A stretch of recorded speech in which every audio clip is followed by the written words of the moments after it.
At minus 32 degrees Celsius, your body starts making decisions without asking you. Exposed skin begins to freeze in under 10 minutes. Your eyelashes stick together. The moisture inside your nose turns to ice with your very first breath. Step outside unprepared. And within half an hour, you're not thinking about work anymore. You're thinking about survival. Now hold that thought. And look at this. A single freight train. 6,000 tons of coal. Moving through a forest so vast that you could drop entire countries into it and lose them. No roads run alongside this track. No phone signal reaches most of it. The nearest help, at some points, is more than 200 kilometers away. And inside the cab of that train, 2 men. Alone. For up to 3 days at a time. This is the Trans-Siberian Railway in the dead of winter.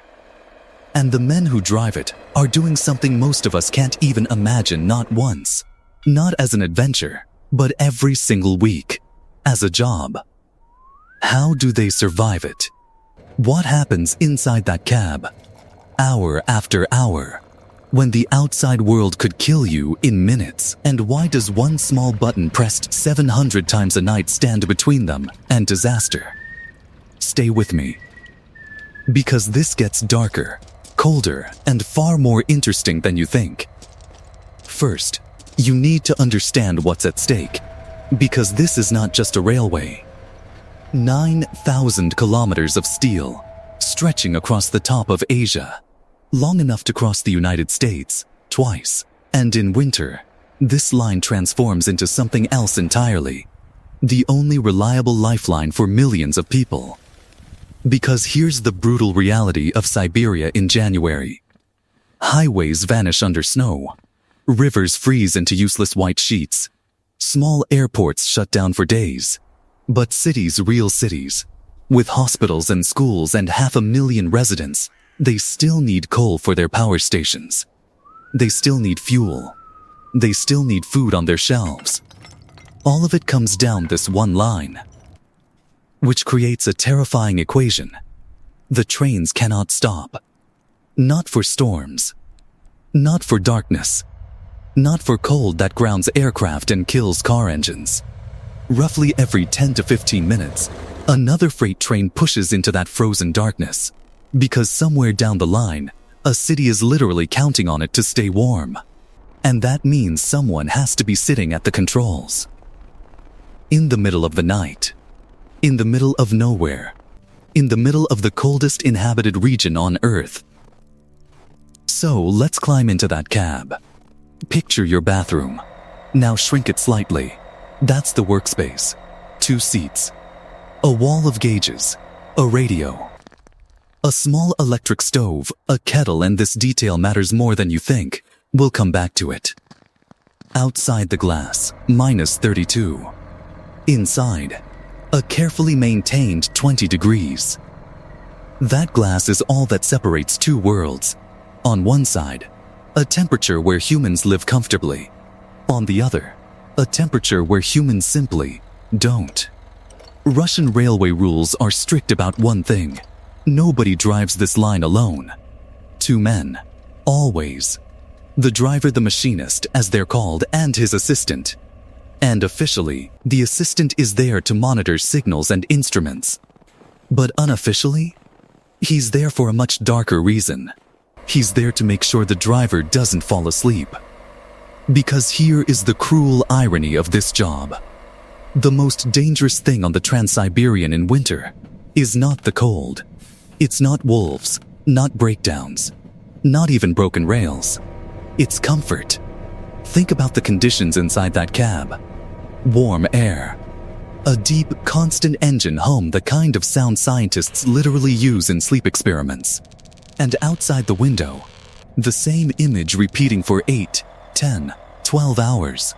Black trees, white snow. Black trees, white snow. It is, without exaggeration, one of the most hypnotic working environments ever created. A perfect machine for putting the human brain to sleep, bolted to the front of 6,000 moving tons. The railway knows this. And so, the locomotive is built on a chilling assumption Sooner or later, the man at the controls will fail. Every 60 to 90 seconds, all shift long, a vigilance system demands proof that the driver is conscious. A button press, a handle movement, something miss it, and an alarm shrieks through the cab. Ignore the alarm, and the train takes over. It applies its own brakes and grinds itself to a halt, because the machine now assumes its driver is asleep, unconscious or dead. Do the math. A 12-hour night shift, a demand every minute or so. That's more than 700 times in a single night that a driver must prove to his own locomotive that he's still alive. 700 times. Every night. For an entire career. And while he's doing that, there's a ritual playing out in the cab that's older than any of these machines. The assistant calls out every signal out loud, and the driver repeats it back. Every single one. It sounds almost military. It exists because out here, a single missed red signal doesn't mean a fine or a delay. It means two trains meeting on the same track, hours away from the nearest rescue. Now let's talk about the enemy itself. Because at -32, physics starts breaking the rules and everything you think you know about machines stops applying. Start with the rails. Steel contracts in extreme cold. Contracts tightens, strains until sometimes without warning, a rail simply cracks. Drivers describe the sound like a rifle shot in the darkness. A hairline fracture, invisible at speed, capable of putting an entire freight train on the ground. This is why, even today, track inspectors still walk sections of this line on foot at night, in the deep cold, listening for broken steel before a train finds it first. Then, the brakes. Freight trains stop using compressed air, and compressed air carries moisture. At -32, that moisture freezes inside the brake lines. Ice in the pipes. And a 6,000-ton train with frozen brakes has exactly two futures. A train that cannot stop, or a train that cannot move.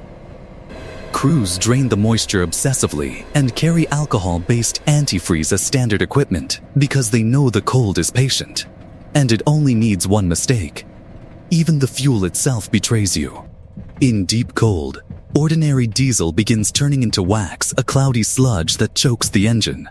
Siberian locomotives run special Arctic-grade fuel, and even then, drivers often refuse to shut the engine down at all. The locomotive idles for days without stopping. Because everyone out here knows the unwritten rule. An engine that goes cold at -40 might never wake up again. And the human body? The rules are short, and every one of them was written in blood. Never touch metal with bare skin, it will take your skin with it. Never leave the cab without telling your partner. And never assume the weather is done with you. There's a saying among old Siberian machinists, and it might be the most honest job description ever spoken. In summer, the railway forgives your mistakes. In winter, it collects them. So where do the 3 days come from? Because when this surprises people, no crew physically drives for 72 hours straight. That would be a death sentence. The system works like a relay race stretched across a continent. Each crew drives its own section 8, 10, 12 hours, then hands the train to fresh men at a remote depot, and collapses into bunks at a railway rest house. Sleep, wait, then take a train back the other way. Sounds manageable. Until the delays begin. A storm holds traffic. A return train runs late. Hours stack into days. And this is how a driver leaves home on a Monday morning and walks back through his own front door on Thursday night. 3 days of living inside cabs and depot dormitories, in settlements whose names his own family has never heard. Calling home on 2 bars of signal that keep cutting out. And through all of it, the isolation does something to you. Drivers talk about a strange state that settles in around hour 5 of a night run. The forest starts to feel aware. Some men sing to stay sharp. Some talk to the locomotive like it's a living thing. Almost all of them say the same sentence. Out there, you find out who you really are. Remember that kettle I mentioned? Now you understand it. That kettle isn't comfort, it's equipment. Hot tea. A stocked food bag packed for 2 days longer than the trip should take. Veterans insist on it. Because in Siberia, delayed and stranded are separated by nothing more than one snowstorm. And here's the part that stays with me. Tonight, right now, as you watch this, hundreds of those warm, humming cabs are sliding through the coldest forests on this planet. Each one carrying 2 men, a kettle, and a century of hard-earned winter knowledge, passed down from fathers and grandfathers who drove the same line before them. The cities they supply will never think about them.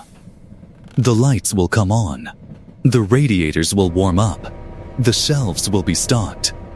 And not one person flipping a light switch will picture a man in a small cab, 200 kilometers from help, pressing a button in the dark to prove he's still alive. Ask these men if they're heroes, and they laugh. Every one of them gives you the same answer. It's a shift. Just a shift. So now it's your turn, and I want brutal honesty in the comments. Could you do this job? 3 days from home. A cab the size of a bathroom. Minus 32 on the other side of the glass. And a machine demanding proof of life. Every single minute. All night long. Yes or no, and tell me why. Because I read every single comment. And the answers under videos like this genuinely surprise me every time. If this one gave you chills, hit like, it helps more than you know. And subscribe. Because there are more stories coming about the invisible people and iron machines that quietly keep our world running. Somewhere out in that darkness, right now, a kettle is boiling. And the train keeps moving.